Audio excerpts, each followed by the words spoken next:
अस्सलाम वालेकुम dear students.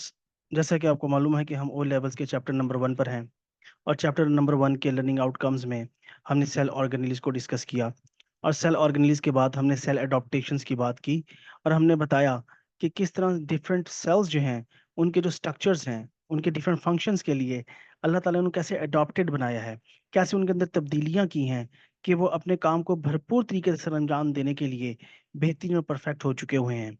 उसमें हमने एग्जाम्पल को डिस्कस किया था रूट हेयर सेल की, और उसमें हमने एग्जाम्पल को डिस्कस किया था रेड ब्लड सेल की, और फिर हमने जाइलम टिश्यूज की बात की थी जो कि बेसिकली डेड टिश्यूज हैं मगर उनकी अडॉप्टेशन है कि वो वाटर को कंडक्ट करते हैं।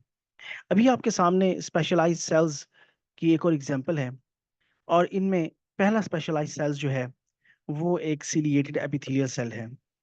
स्टूडेंट्स, ये सिलिएटेड एपिथेलियल सेल्स जो हैं ये आपको आमतौर पर मिलेंगे ट्रैकिया में। ट्रैकिया हमारे सांस की नाली को कहा जाता है। विंड पाइप का नाम है। ट्रैकिया के अंदर ट्रैकिया ट्रैकिया के अंदर ये सिलिएटेड एपिथेलियल सेल्स मौजूद होते हैं, और इन सिलिएटेड एपिथेलियल सेल्स का काम बहुत ही जबरदस्त है। ये नॉर्मल सेल नहीं है। आप देख रहे होंगे कि इनकी कुछ एक्सटेंशंस हैं जो कि इनकी सेल मेम्ब्रेन की हैं, और इन्हीं एक्सटेंशंस का नाम ही सीलिया है। इसीलिए इन सेल्स का नाम भी सिलिएटेड एपिथेलियल सेल्स है। और ये सेल्स जबरदस्त फंक्शन परफॉर्म करते हैं। तो फंक्शन का ये है कि ट्रैकिया में से इन्होंने म्यूकस को रिमूव करना है, उस म्यूकस को जिसमें बैक्टीरिया ट्रैप हो चुके हुए हैं। इन सीलिएटेड सेल्स की इन एक्सटेंशंस की वजह से इनका सरफेस एरिया बहुत ज्यादा है। सरफेस एरिया ज्यादा होने की वजह से मैक्सिमम म्यूकस को ये स्वीप कर सकते हैं, आगे लेके जा सकते हैं। तो स्टूडेंट्स, इसके बाद हम एक और सेल्स और टिश्यूज को देखेंगे। ये आपकी स्क्रीन पर अब होंगे। यहाँ पर एक नर्व न्यूरॉन सेल है, और यहाँ पर स्पर्म सेल है। तो नर्व सेल जो है, आप देख रहे हैं कि एक नॉर्मल सेल नहीं है। इसकी एक सेल बॉडी है जिसमें न्यूक्लियस है, और उसका एक लंबा सा एक्सॉन है, एक लंबी एक्सटेंशन है, फायरिंग है। क्योंकि दिमाग से पूरे जिस्म में जो मैसेजेस पैगामात पहुंचाए जाते हैं वो न्यूरॉन्स के थ्रू पहुंचाए जाते हैं, और इनकी स्पीड बहुत ज़्यादा इन पैगामात की जो इन न्यूरॉन सेल्स के अंदर मूव करते हैं, कंडक्ट होते हैं इलेक्ट्रिक करंट की तरह। तो ये न्यूरॉन सेल्स आम सेल से बहुत मुख्तलिफ हैं। इनका काम है पैगामात को ब्रेन से इफेक्टर्स तक पहुंचाना और रिसेप्टर्स से ब्रेन तक लेके जाना। 3 तरह के न्यूरॉन्स होते हैं, सेंसरी, मोटर और मिक्स। उसको हम डिस्कस करेंगे कोऑर्डिनेशन एंड कंट्रोल के चैप्टर में। तो इनकी अडॉप्टेशन ये है कि ये नॉर्मल सेल नहीं होती, इनकी लॉन्ग एक्सटेंशंस होती हैं, नर्व फाइबर होता है। और ये नर्व फाइबर जो एक्सॉन मैं कह रहा हूँ, ये एक लंबी एक्सटेंशन है जो कि हेल्पफुल है मैसेजेस को पहुंचाने के लिए। दूसरे नंबर पर ये स्पर्म सेल आपके सामने है। ये भी एक नॉर्मल सेल नहीं है। आप पहले भी शायद इस नाम से वाकिफ हों कि मेल्स में, एनिमल्स में जो गैमीट्स हैं, जो सेक्स सेल्स हैं, वो स्पर्म्स हैं, और फीमेल में एग हैं। स्पर्म जो है वो एक नॉर्मल सेल नहीं है। पहली बात तो ये कि इसमें क्रोमोसोम नंबर आधा होता है, ये हैप्लॉइड होते हैं। अगर एक ह्यूमन सेल के अंदर, नॉर्मल ह्यूमन सेल के अंदर 46 क्रोमोसोम नंबर है, तो एक स्पर्म के अंदर जो है वो हाफ होता है 23। तो डियर स्टूडेंट तो डियर स्टूडेंट्स, यहाँ पर जो स्पर्म सेल है वो हैप्लॉइड है। उस स्पर्म सेल की एक और खास बात यह है कि उसकी इलोंगेटेड टेल है जिसकी वजह से वो तैरता हुआ एग तक पहुंचता है। उसका एक हेड है, और उस हेड के अंदर उसका न्यूक्लियस मौजूद है। मिड पीस के अंदर उसके माइटोकॉन्ड्रिया हैं जो उसकी हेल्प करते हैं। तो ये माइटोकॉन्ड्रिया ही हैं जो कि इसको एनर्जी प्रोवाइड करते हैं मूव करने के लिए। तो ये आम सेल से दोनों मुख्तलिफ हैं, न्यूरॉन नर्व सेल भी और स्पर्म सेल भी। स्टूडेंट्स, अब हम थोड़ी सी बात करेंगे कि टिश्यू क्या होता है, ऑर्गन, ऑर्गन सिस्टम। क्योंकि ये भी हमें लेवल्स पता होने चाहिए। क्योंकि सेल के बारे में हमने पढ़ा, सेल के स्ट्रक्चर ऑर्गेनेल्स के बारे में पढ़ा, तो अब टिश्यू के बारे में पढ़ते हैं। टिश्यू, जब बहुत से सेल्स मिलकर सेम फंक्शन परफॉर्म करने लगे तो उस स्ट्रक्चर को हम टिश्यू कहते हैं। जैसा कि हम यहाँ डेफिनेशन में भी देख रहे हैं कि group of similar cells structure wise, if they are working together to perform the same function, they are called tissue. Example इसकी eye tissue, muscle tissue, liver tissue, heart tissue. अब हार्ट के जो सेल्स हैं वो सारे के सारे cell मिलकर एक ही काम कर रहे हैं। लीवर के जो सारे सेल्स हैं वो मिलकर एक मखसूस काम कर रहे हैं। आंखों के जो सेल्स हैं वो सारे मिलकर एक मखसूस काम कर रहे हैं देखने का, वो टिश्यूज हैं। अब ऑर्गन क्या है? जब बहुत से टिश्यू जो कि मुख्तलिफ भी हो सकते हैं वो मिलकर एक ग्रुप की सूरत में फंक्शन एक ही करें तब मैं उसे ऑर्गन कहूंगा। जैसे कि हमारी आंख के अंदर बहुत सी लेयर्स हैं। सेक्लेरा है, रेटिना है, रॉड सेल्स, कॉन सेल्स, और भी बहुत से टिश्यूज हैं, मगर वो सारे टिश्यू मिलकर एक ही काम कर रहे हैं देखने का। इसी तरह हमारे जुबान में बहुत से सेल्स हैं, बहुत से टिश्यूज हैं, वो सब मिलकर एक ही काम कर रहे हैं चखने का। तो जब बहुत से टिश्यूज मिलकर एक ही सेम फंक्शन परफॉर्म करने लगे तब हम उसको ऑर्गन कहेंगे।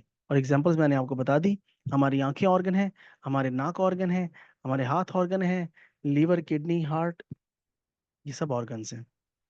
ऑर्गन सिस्टम, जब बहुत से ऑर्गन मिलकर एक खास मखसूस फंक्शन परफॉर्म करने लगे, बेशक वो मुख्तलिफ हों, तो वो कहलाएगा organ system. For example digestive system.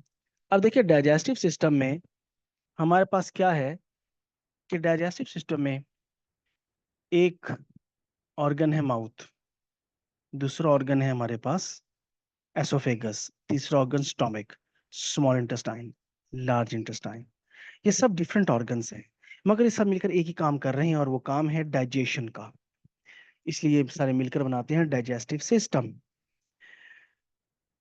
तो स्टूडेंट्स, ये था ऑर्गन सिस्टम। और किसी एक ही जगह पर बहुत से ऑर्गन सिस्टम मिल जाएं तो फिर वो मिलकर बनाते हैं पूरे का पूरा ऑर्गेनिज्म, जैसे कि हम हैं। आइए हम नेक्स्ट टॉपिक की तरफ आते हैं और वो है मैग्निफिकेशन फार्मूला। स्टूडेंट्स, हमारे वो लेवल्स में पेपर 1 है, पेपर 2 है, और एक पेपर 3 है। पेपर 3 एटीपी है, alternative to practical. Alternative to practical में दो क्वेश्चंस हैं।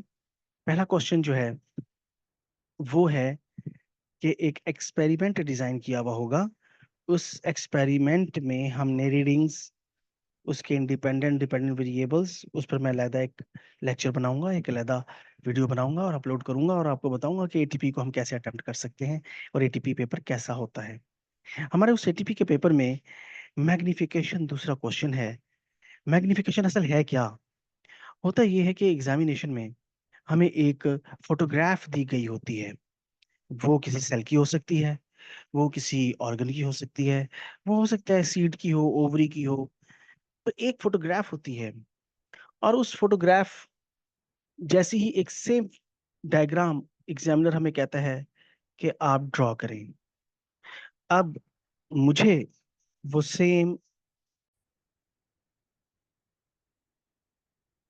तो यहाँ पर स्टूडेंट्स उस डायग्राम को, उस फोटोग्राफ को जो कि एग्जामिनर ने हमें दी होती है, उसको हमने यहाँ पर एज इट इज ही ड्रॉ करना होता है। ठीक है। फॉर एग्जाम्पल, उसने एक ओवरी की शेप बनाई है मुझे, या एक आर्टरी की शेप बनाई है, मुझे उस आर्टरी को एज इट इज ही ड्रॉ करना पड़ेगा। अब वहां पर उसने उस आर्टरी को, जो फोटोग्राफ हमें दी हुई है, वो फोटोग्राफ जो होती है वो हमेशा एक्चुअल होती है और उसने उसमें लिखा हुआ भी होता है कि actual size of this artery is 2 millimetre. ठीक है। फिर वो आपसे कहेगा कि draw the diagram of this structure what ever. आपने हमेशा ये करना है कि स्केल से इसको मेजर करना है। अगर आपके स्केल पर ये 3 सेंटीमीटर का है तो आपने 6 सेंटीमीटर की डायग्राम ड्रॉ करनी है, डबल करनी होती है हमेशा। और फिर वो आपसे क्वेश्चन कहेगा कि कैलकुलेट द मैग्निफिकेशन। मैग्निफिकेशन का मतलब how many times this your drawing is large in size as compare to the actual, कि एक्चुअल फोटोग्राफ से आपने जो डायग्राम ड्रॉ किया है वो कितने गुना बड़ी है, हर बच्चे की डिफरेंट होगी। उसको अब आप कैसे कैलकुलेट करेंगे? ये एक यूनिवर्सल फार्मूला आपके सामने है। आई का मतलब है इमेज, इमेज हमेशा एक्चुअल होता है, इमेज सॉरी, इमेज हमेशा जो है वो आपकी ड्राइंग होती है, एक्चुअल उसने दिया हुआ होता है, और मैग्निफिकेशन। अब इस यूनिवर्सल फार्मूला में जो भी आपसे वो पूछे कि ये कैलकुलेट करके मुझे दो, जैसे कि इसमें इसने मैग्निफिकेशन का कहा है, उस पर आप उंगली रख के उसे हाइड कर लें, पीछे क्या बचेगा? Image over actual. तो इमेज साइज जो है ये भी आपने स्केल से मेजर कर लेना है। ये फॉर एग्जांपल बना 6 सेंटीमीटर, इसको आपने कन्वर्ट करना है मिलीमीटर में। तो 1 सेंटीमीटर के अगर 10 बराबर टुकड़े किए जाएं, पीसेस किए जाएं, तो हर एक पीस 1 मिलीमीटर के बराबर होगा। तो इसको हमेशा मल्टीप्लाई बाय 10 करेंगे। किसी भी फिगर को, सेंटीमीटर को आपने मिलीमीटर में चेंज करना होगा तो मल्टीप्लाई बाय 10 करेंगे। तो 6 × 10, तो आंसर मेरा आया 60 मिलीमीटर। ठीक है जी। इसकी मेजरमेंट मैंने कर ली थी। ये मेरा जो था वो उसने बल्कि ऑलरेडी दिया हुआ था कि 2 mm है। तो मैंने अब इमेज साइज जो है वो 60 डिवाइडेड बाय एक्चुअल 2, ठीक हो गया जी। तो मेरा आ गया 30 mm।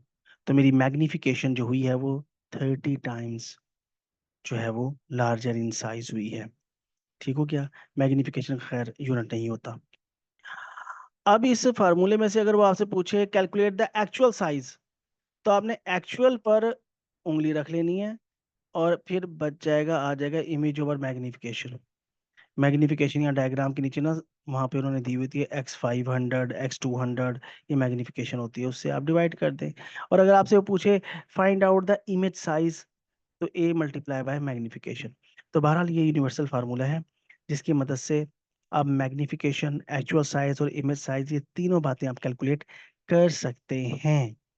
और ये मैग्निफिकेशन कैलकुलेट करने का जो क्वेश्चन है, ये डेफिनेटली आपके एटीपी के पेपर का हिस्सा है। ठीक है। इसमें जो वेरिएशंस हैं वो मैं एटीपी वाली वीडियो में आपको एक्सप्लेन करूंगा। सिंपल ये है। और ये देखिए कन्वर्जन, 1 सेंटीमीटर 1 सेंटीमीटर को 10 मिलीमीटर में, मतलब 1 सेंटीमीटर जो है उसके 10 बराबर हिस्से किए जाएं तो वो 1 मिलीमीटर होता है। ठीक हो गया। और मिलीमीटर को अगर आप माइक्रो में करेंगे तो डिवाइड मल्टीप्लाई बाय 1000 करेंगे। और बाकी वही फार्मूला और ये वही टेक्निक यहाँ पर दोबारा डायग्रामेटिकली बताई गई है जो कि मैंने आपको बताई थी। तो स्टूडेंट्स, मैग्निफिकेशन कैलकुलेट करना अब बहुत आसान हो गया आपके लिए, और आप बआसानी किसी भी दी हुई डायग्राम, इमेज, एक्चुअल को, उसकी मैग्निफिकेशन को, उसके इमेज साइज को या उसके एक्चुअल को कैलकुलेट कर सकते हैं। नेक्स्ट लेसन में, नेक्स्ट वीडियो में मैं डेफिनेटली डिस्कस करूंगा बैक्टीरिया को और आखिरी एक टॉपिक को। इंशाल्लाह नेक्स्ट वीडियो में हाजिर होता हूँ। मेरे चैनल को सब्सक्राइब कीजिए और उसको कमेंट सेक्शन में मुझे बताइए कि इसमें क्या इम्प्रूवमेंट्स हो सकती हैं। Thank you very much. अल्लाह हाफिज़।